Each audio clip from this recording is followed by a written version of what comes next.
everyone, as you all know, this is Niharika Tiwari. So guys, we are back with another video series and in this series आज हम एक नई playlist cover करने वाले हैं। तो जैसा कि आपने स्क्रीन पे देख पा रहे हैं, आज हम करेंगे ऑर्गेनाइजेशनल बिहेवियर को कवर। ये आपके बीबीए, बीकॉम, एमकॉम, एमबीए इन सारे मतलब उसमें होता है।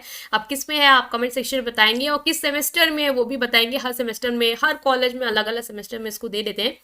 ठीक है, तो आज हम देखिए कवर क्या करेंगे, लेकिन इस सीरीज से पहले कुछ इंपॉर्टेंट बातें कि इस सीरीज को आप लोग को पूरा देखना है, क्योंकि जिसने ये सीरीज पूरी देखी ना उसका ये पेपर बहुत जल्दी अच्छे से क्लियर होगा, क्योंकि मैं बहुत ईजी वे में बताऊंगी और मेरा यही फोकस रहेगा कि आप लोग को ये बहुत ही जल्दी समझ में आए, आपको कॉम्प्लिकेटेड ना लगे, आप रिलेट करके इसको समझ पाओ। ठीक है, सो प्लेलिस्ट का वेट करते रहिए, पर यूनिट में सारे टॉपिक जो है वो कवर कराती रहूंगी और इस प्लेलिस्ट को फॉलो करें, अपने फ्रेंड के साथ शेयर करें, लाइक करें, ठीक है, और सब्सक्राइब जरूर करें। ठीक है, सो चलो हम लोग देख लेते हैं करना क्या है इसमें। हम आज कवर करेंगे इंट्रोडक्शन, ठीक है, कि होता क्या है आखिर ऑर्गेनाइजेशनल बिहेवियर, क्या इसका इंट्रोडक्शन है, इसकी मीनिंग क्या है, इसका मतलब क्या होता है, और कुछ जो नेचर और फीचर्स है उन्हें हम यहाँ पे एक्सप्लोर करेंगे। राइट, सो इसको हम लोग शुरू करते हैं। सो गाइस, जैसे कि अपने स्क्रीन पे देख पा रहे हैं, जो पहला टॉपिक है वो ये है कि एक ओवरव्यू हम लेंगे ऑर्गेनाइजेशनल बिहेवियर का कि होता क्या है। अच्छा देखो, मैं अभी यहाँ पे जल्दी जल्दी बता देती हूँ क्या होता है। देखो समझो, ऑर्गेनाइजेशनल तो आपको पता है ऑर्गेनाइजेशन क्या होता है। ऑर्गेनाइजेशन हम अपनी लाइफ में बहुत ज़्यादा देखते हैं, क्या क्या ऑर्गेनाइजेशन, लाइक हॉस्पिटल भी एक ऑर्गेनाइजेशन है, कॉलेज ऑर्गेनाइजेशन है, गवर्नमेंट ऑफिस, पार्टीज, इंस्टीट्यूशन, ये सब क्या है, ये सब एक ऑर्गेनाइजेशन की एग्जाम्पल है, जहाँ पे लोग एक साथ वर्क कर रहे होते हैं, कुछ गोल एम के टुवर्ड उनका एक फोकस होता है। ये सारे इंस्टीट्यूशन हमारे क्या है, एक ऑर्गेनाइजेशन है। अब इस ऑर्गेनाइजेशन में कौन काम करेगा, लोग काम करेंगे, और यही लोगों का जब हम लोग बिहेवियर को पढ़ते हैं, स्टडी करते हैं, वो होता है आपका ऑर्गेनाइजेशनल बिहेवियर। कि एक ऑर्गेनाइजेशन में लोग जो है, जैसे वहाँ का सिस्टम है, जैसे वहाँ के लोग हैं, वो कैसे हैं, उनका बिहेवियर कैसा है, उसकी स्टडी है organisational behaviour. Organizing is a fundamental managerial function. It refers to the process of identifying and grouping. अब ऑर्गेनाइजिंग क्या होता है, हमने देखो पढ़ा था मैनेजमेंट के जब फंक्शन हमने पढ़े थे बिजनेस मैनेजमेंट में, तो हमने पढ़ा था एक ऑर्गेनाइजिंग वर्ड। तो ऑर्गेनाइजेशन आपके लिए नया नहीं है। ऑर्गेनाइजिंग में हमने पढ़ा था कि यहाँ पे क्या होता था कि हम लोग ने जैसे एक मीनिंग देखी थी उसकी कि बहुत सारी चीज़ें जो भी है अपने ऑर्गेनाइजेशन में, जिन रिसोर्सेज का आपको यूज़ करना है, चाहे वो ह्यूमन रिसोर्स हो, फाइनेंशियल रिसोर्स हो, कोई भी रिसोर्स हो, उसको एक साथ लाना, उसको प्रॉपरली ऑर्गेनाइज करना, वो था। दूसरा हमने पढ़ा था इसका मीनिंग में कि स्टैब्लिश करता है अथॉरिटी एंड रिस्पॉन्सिबिलिटी रिलेशनशिप जो उनके लोग हैं उनके बीच में, ताकि वो ऑर्गेनाइज रूप में वर्क कर पाए। ठीक है, तो ये एक समरी है कि ऑर्गेनाइजेशन में ऑर्गेनाइजिंग क्या है और ऑर्गेनाइजिंग प्रोसेस यील्ड ऑर्गेनाइजेशन।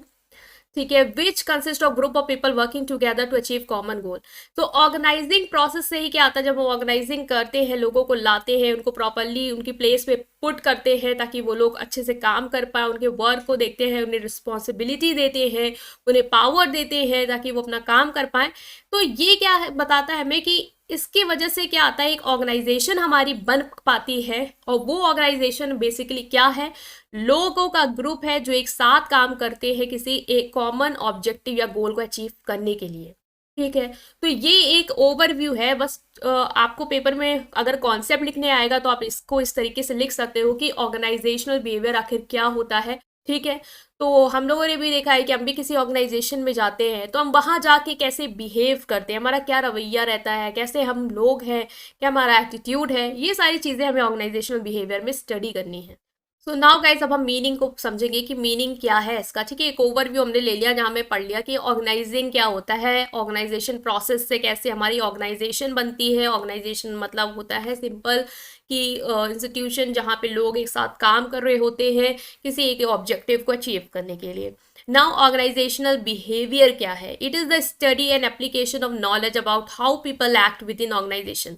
ये है कि आप स्टडी करो, ठीक है, स्टडी करो और समझो इस बात को कि कैसे लोग एक ऑर्गेनाइजेशन में एक्ट करते हैं, उस चीज की स्टडी है एक organisational behaviour. It is the study of what people do within an organisation and how their behaviour affect the performance of organisation. बहुत जरूरी होता है कि आप अपने जो भी आपके साथ काम कर रहे हैं एक ऑर्गेनाइजेशन में, आप उनको समझ पाओ कि वो लोग कैसे हैं, उनको कौन सी चीज, जैसे कि कुछ लोग होते हैं एग्जाम्पल हो, उनको क्या कहते हैं, मोटिवेशन तब मिलता है जब उन्हें लगता है कि हमें ज़्यादा हमारी इनकम बढ़ा दी गई है, हमारी सैलरी हाई कर दी गई है, तो उन्हें लगता है हम मोटिवेटेड फील करें। कुछ इंप्लॉयज ऐसे होते हैं, उन्हें पैसों से मतलब नहीं होता, उन्हें होता है कि हमें यार सेल्फ रिस्पेक्ट चाहिए, हमें आप रिस्पेक्ट दीजिए अपनी ऑर्गेनाइजेशन में, हमें मतलब मत दीजिए आप इस तरीके से वो पैसे का हाइक, लेकिन हमारी एटलीस्ट रेपुटेशन हो, हमें लोग उसको रिस्पेक्ट से ही देखें, हमें ऐसा ना हो कि हमें बोले कि आप छोटे लेवल पे काम कर रहे हैं। उनके लिए वो एक चीज़ इंपॉर्टेंट होती है। तो ये आप चीज़ कब समझ पाओगे कि आपके किस एम्प्लॉय के लिए किस तरीके का मोटिवेशन चाहिए, और आप उसको उसी तरीके का मोटिवेशन दे पाओ ताकि वो आपके ऑर्गेनाइजेशन से जुड़ा रहे। ये तब हो पाएगा जब आप उसकी स्टडी करो, और यही जो स्टडी करने का होता है वो होता है आपका ऑर्गेनाइजेशनल बिहेवियर, कि स्टडी करना कि लोग क्या करते हैं ऑर्गेनाइजेशन में और उनका बिहेवियर कैसे ऑर्गेनाइजेशन की परफॉर्मेंस को अफेक्ट करता है। क्योंकि ऑब्वियस है, अगर आपने अपने एम्प्लॉयज़ के लिए ज़्यादा अच्छा नहीं किया तो जो उनका बिहेवियर होगा वो आपकी ऑर्गेनाइजेशन की परफॉर्मेंस को अफेक्ट जो है वो करेगा। नाउ नेक्स्ट है कि ऑर्गेनाइजेशनल बिहेवियर में हम बहुत सारे इश्यूज को स्टडी करते हैं, जैसे कि एम्प्लॉयमेंट से रिलेटेड हो गई आपकी, कि जॉब कैसा है, वर्क क्या है, productivity, human resource management, motivation, leader, मतलब जितनी भी चीज़ें आपके एक एम्प्लॉय से रिलेटेड हो सकती हैं, कि उसकी जॉब्स का क्या क्राइटेरिया हो सकता है, क्या लीव्स उसके लिए सुटेबल होंगी, कि प्रोडक्टिविटी कैसे इंक्रीज हो सकती है, उसका इंटरपर्सनल कम्युनिकेशन, लोगों के साथ इंटरेक्शन क्या है, power, behaviour, leader, motivation, job की डिज़ाइन क्या है, वर्क स्ट्रेस, ये सारे फंडामेंटल इश्यूज को हम तो यहाँ पे पढ़ते हैं, स्टडी करते हैं एक ऑर्गेनाइजेशनल बिहेवियर में। और क्यों ये सारे इश्यूज स्टडी कर रहे हैं, क्योंकि यही सारे इश्यूज तो एक एम्प्लॉय को, एक पर्सन को, या वहाँ पे जो काम कर रहे हैं लोग, उनके बिहेवियर को अफेक्ट करता है। अगर आप उन्हें टाइम पे लीव नहीं दे रहे हो उन्हें, तो वो ऑब्वियस है एक टाइम पे जाके वो फ्रस्ट्रेट हो जाएंगे कि यार हमें नहीं करना काम, इतना बर्डन कि छुट्टी नहीं मिलती है, यहाँ पे लाइफ अपनी कुछ है ही नहीं, बस ऑर्गेनाइजेशन तक ही रह जाओ, है ना। फिर टर्नओवर मतलब कि एम्प्लॉय छोड़ छोड़ के जा रहे हैं, तो आप स्टडी करोगे ना कि ऐसा क्या हो गया कि वो छोड़ के जा रहे हैं, क्या उन्हें हमारा इनकम नहीं, मतलब उन्हें हमारा सैलरी नहीं समझ में आ रही, उन्हें कहीं और ज़्यादा अमाउंट मिल रहा है, या यहाँ लोगों का कल्चर नहीं समझ में आ रहा है। तो ये सारी चीज़ें हम लोग स्टडी करते हैं ऑर्गेनाइजेशनल बिहेवियर में। इसको थोड़ा अच्छे से इसलिए बता रहे हैं ज़्यादा टाइम लेके, क्योंकि आपको अपने पॉइंट्स लिखने हैं वहाँ पे, और तभी आप अपने पॉइंट्स लिख पाओगे जब आपका कंटेंट आपके दिमाग में हो कि मैंने क्या क्या पढ़ा था। देखो इसमें यही सिंपली आप बोल के आ सकते हो कि ऑर्गेनाइजेशनल बिहेवियर मतलब होता है study of behaviour of people who are working in the organisation, why, so that we can find out कि how their behaviour affect the performance of organisation, कि उनका बिहेवियर कैसे ऑर्गेनाइजेशन की परफॉर्मेंस को affect करता है। इसमें हम लोग कौन कौन से इश्यूज पढ़ेंगे, सारे इश्यूज लिखो जो एक एम्प्लॉय से रिलेटेड हो सकते हैं, कि जॉब है, वर्क है, productivity, motivation, leadership, communication, group structure, ये सारी इश्यूज जो है वो हम यहाँ पे पढ़ेंगे, या ये इससे डील करता है। ठीक है ना। हमारा जो टॉपिक आएगा वो आएगा हमारा nature and feature of organisational behaviour. Organisational behaviour क्या होता है, हमने समझ लिया कि जो भी ऑर्गेनाइजेशन में लोग काम कर रहे हैं उनके बिहेवियर की स्टडी करना, ताकि हम समझ पाएँ कि उनके बिहेवियर से हमारे ऑर्गेनाइजेशन को कैसे इफेक्ट होता है, और उनकी परफॉर्मेंस को इम्प्रूव करना है तो उनके बिहेवियर के अकॉर्डिंग ही अपनी ऑर्गेनाइजेशन की चीज़ें को उनको प्रोवाइड करना, ताकि हम एक कॉमन ऑब्जेक्टिव या गोल जो है वो अचीव कर। नेचर या फीचर देखो क्या होता है। नेचर क्या है कि इसका ये नेचर है पहला कि मल्टी डिसिप्लिनरी स्टडी है। मल्टी डिसिप्लिनरी स्टडी मतलब क्या है कि मल्टी मतलब बहुत सारे, डिसिप्लिनरी मतलब बहुत सारी फील्ड से रिलेटेड ये स्टडी है।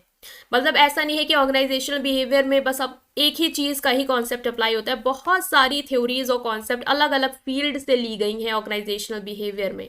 ठीक है, organisational behaviour is a multidisciplinary subject because it has borrowed concept and theories from other field. क्योंकि इसमें जो भी कॉन्सेप्ट है, भी हम लोग बहुत सारी चीज़ें पढ़ेंगे आगे, तो हम देखेंगे अरे ये सारी चीज़ें तो हमें इस सब्जेक्ट में देखने को मिलती हैं, ये सारी चीज़ें तो हमें यहाँ से देखने को मिलती हैं।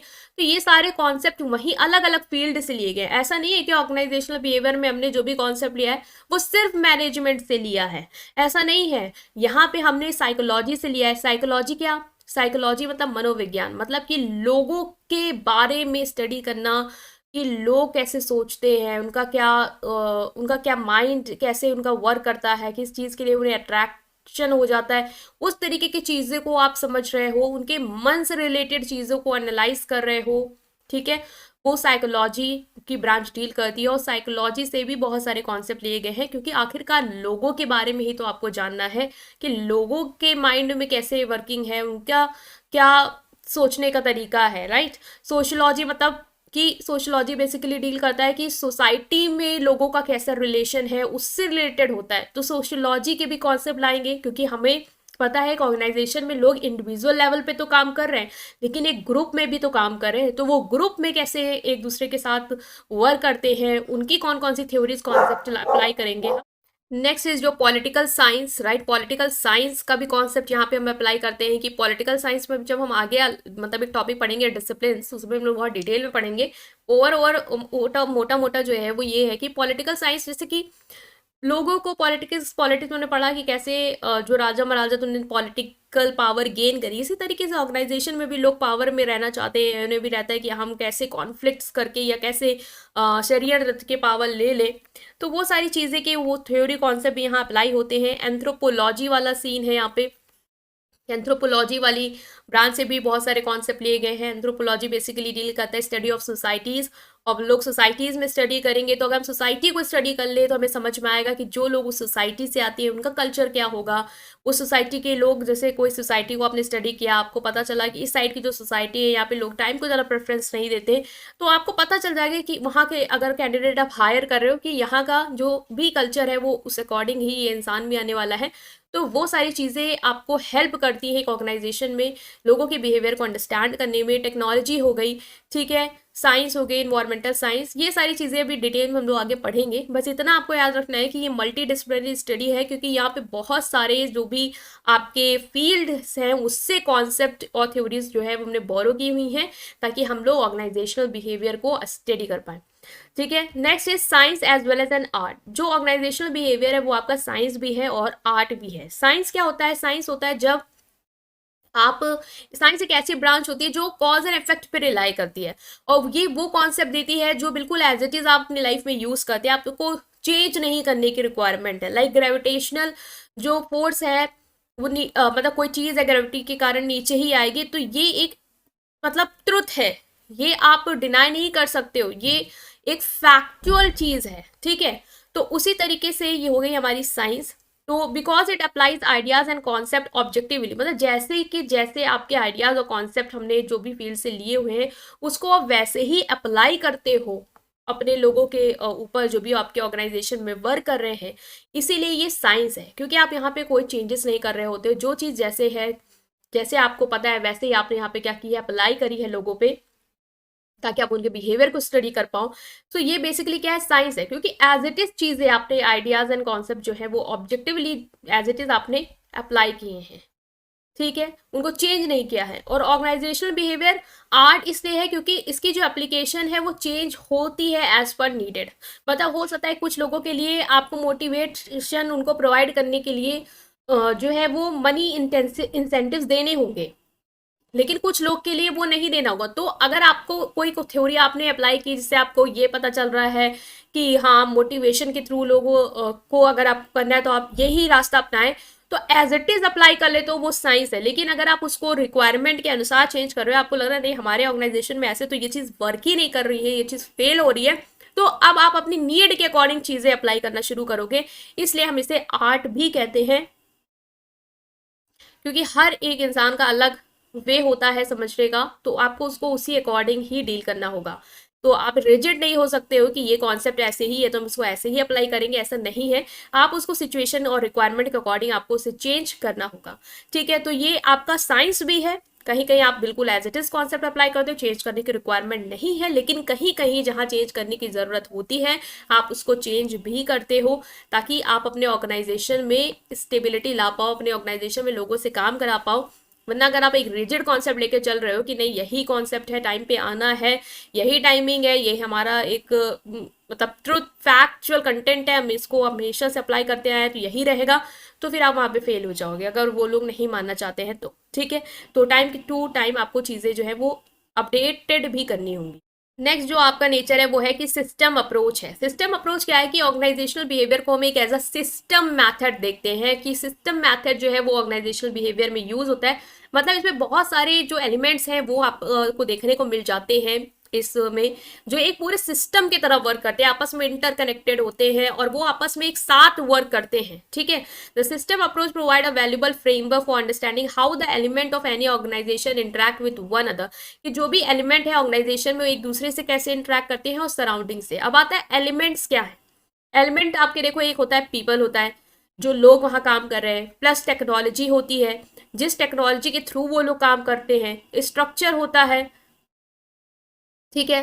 तो स्ट्रक्चर क्या है बेसिकली कि इन सब लोगों के साथ मिलके जो भी आपका अथॉरिटी रिस्पॉन्सिबिलिटी रिलेशनशिप वाली चीजें हैं, वो ये सारी चीजें एक साथ वर्क करती हैं। और आपका एक एक्सटर्नल एनवायरनमेंट, अब इसको इजिली अगर हम समझे तो ये बताता है कि लोग, मतलब कि जो आपके ऑर्गेनाइजेशन में लोग काम कर रहे हैं वो कैसे हैं, ठीक है, वो कैसे हैं, उनका बिहेवियर कैसा है, वो कैसे बिहेव करते हैं, वो कैसे परफॉर्म करते हैं टास्क। नेक्स्ट जो एलिमेंट आता है वो आता है आपका टेक्नोलॉजी। टेक्नोलॉजी आपको पता है कि अपडेट होती रहती है, अपने ऑर्गेनाइजेशन में आपको टेक्नोलॉजी अपडेट करनी है, टेक्नोलॉजी के थ्रू अपने काम को ईजी बनाते हो। ये मैं अभी अलग अलग बता रही हूँ कि होता क्या है। स्ट्रक्चर बेसिक क्या है कि आपके ऑर्गेनाइजेशन में अथॉरिटी रिस्पॉन्सिबिलिटी रिलेशनशिप कैसा है, आपका lower level, middle level, higher level, ये कैसे वर्क करता है, कैसे आपका स्ट्रक्चर है, क्या मिडिल लेवल से डायरेक्ट कम्युनिकेशन होता है आपका टॉप लेवल से, या रिस्पॉन्सिबिलिटी कैसे आपने बांटी है, डिसेंट्रलाइजेशन किया है, सबको पावर दे रखी है, अपने पास ही रखी है, क्या स्ट्रक्चर है आपके ऑर्गेनाइजेशन का, वो होता है आपका स्ट्रक्चर। अब ये सारी चीजें आपस में इंटरेक्ट करती हैं तो ये क्या बनाती है, एक सिस्टम। जैसे लोग हैं तो लोग अकेले काम करेंगे, टेक्नोलॉजी अकेले काम करेगी, स्ट्रक्चर अकेले, ऐसा तो नहीं होगा ना। लोग ही तो टेक्नोलॉजी को यूज करेंगे ताकि वो अपना रिजल्ट इंप्रूव कर पाए, और लोग जब टेक्नोलॉजी को इम्प्रूव को यूज करेंगे तभी वो साथ एक दूसरे से इंटरेक्ट करेंगे, अथॉरिटी रिस्पॉन्सिबिलिटी रिलेशनशिप को भी शेयर करेंगे, एक दूसरे को गाइड करेंगे, बहुत इंस्ट्रक्शन देगा कि टेक्नोलॉजी ऐसे यूज करनी है, लोगों को पता चलेगा, वो वैसे वर्क करेंगे। तो इस तरीके का एक एग्जाम्पल लेके हम ये समझ सकते हैं कि ये एक पूरे सिस्टम की तरह वर्क करता है कि लोगों को टेक्नोलॉजी से यूज़ है, वो अपने टेक्नोलॉजी को यूज़ करके अपनी परफॉर्मेंस इंप्रूव करते हैं, काम करते हैं जो भी इन्हें टास्क दिए हैं। और स्ट्रक्चर जो है वो उनकी एक्टिविटीज़ को कोऑर्डिनेशन में हेल्प करता है कि जो वो टेक्नोलॉजी को यूज़ करके अपना वर्क कर रहे हैं, अब उसको कैसे एक दूसरे को कम्युनिकेट करना है, कौन बॉस है, कौन इंस्ट्रक्शन देगा, कैसे वर्क होगा, ये सारी चीज़ें क्या है आपका एक सिस्टम जो है वो बनाती है। और यही आपका ये बताता है कि ऑर्गेनाइजेशनल बिहेवियर एक अप्रोच, सिंगल अप्रोच नहीं है, ये एक सिस्टम की अप्रोच है जहाँ पे लोग, टेक्नोलॉजी, स्ट्रक्चर, ये सब एक साथ मिलके काम करते हैं और एक दूसरे पे डिपेंड होते हैं। लोगों को टेक्नोलॉजी की ज़रूरत है, टेक्नोलॉजी ऐसे ही काम नहीं करेगी, इससे लोगों की ज़रूरत है, और एक स्ट्रक्चर की भी ज़रूरत है ताकि हमें पता चल पाए कि किसको कब क्या काम जो है वो करना है, कैसे टेक्नोलॉजी किसको यूज़ करनी है और किस तरीके से वो वर्क होगा, ठीक है। तो ये एक इंटरडिपेंडेंस वाली चीज़ें हैं जो एक साथ काम करती हैं। तो हम इसीलिए कहते हैं ऑर्गेनाइजेशनल बिहेवियर हमारा एक सिस्टम अप्रोच है, सिंगल अप्रोच नहीं है, एक ही चीज़ नहीं बस काम करती है कि लोग ही काम कर रहे हैं, लोग बहुत सारी चीज़ों के थ्रू वर्क कर रहे हैं, ठीक है।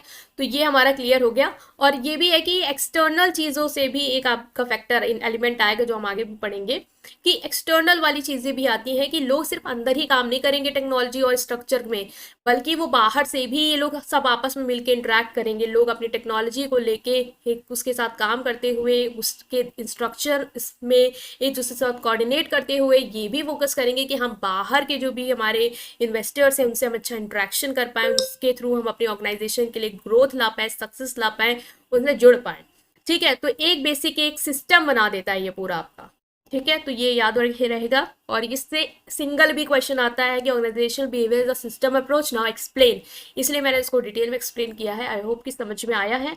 नेक्स्ट है आपका कंटिजेंसी अप्रोच। कंटिजेंसी अप्रोच क्या कहता है कि ये कहता है contingency approach to organisational behaviour implies that different situation require different behaviour practice for effective instead of following traditional approach for all the situation.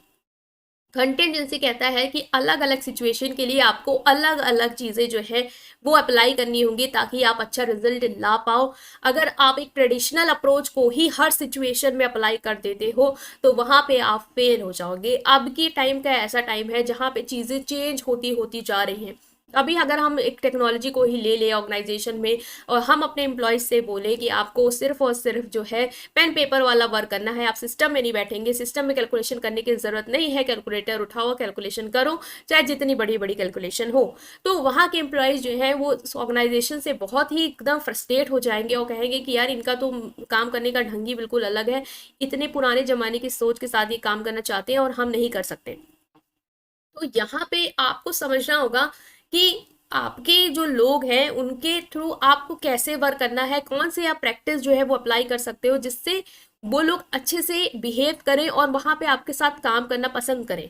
तो अलग अलग सिचुएशन में अलग अलग चीजें अगर आपको लग रही है तो आप अलग अलग चीजें या अलग अलग मेथड ट्राई करो एटलीस्ट, और देखो कि सक्सेसफुल होता है या नहीं होता है। एक ट्रेडिशनल अप्रोच को ही आप हर जगह फॉलो नहीं करेंगे, ठीक है। तो कंटेंजेंसी अप्रोच यही बताता है कि ऑर्गेनाइजेशनल बिहेवियर में आपको कि ध्यान देना होता है कि टाइम टू टाइम चीज़ों को अपडेट करते रहो और लोगों की नीड के अकॉर्डिंग चीज़ें जो है वो लाओ, instead of using your traditional practices, और उस पर रिजिड रहने की जरूरत नहीं है, ठीक है।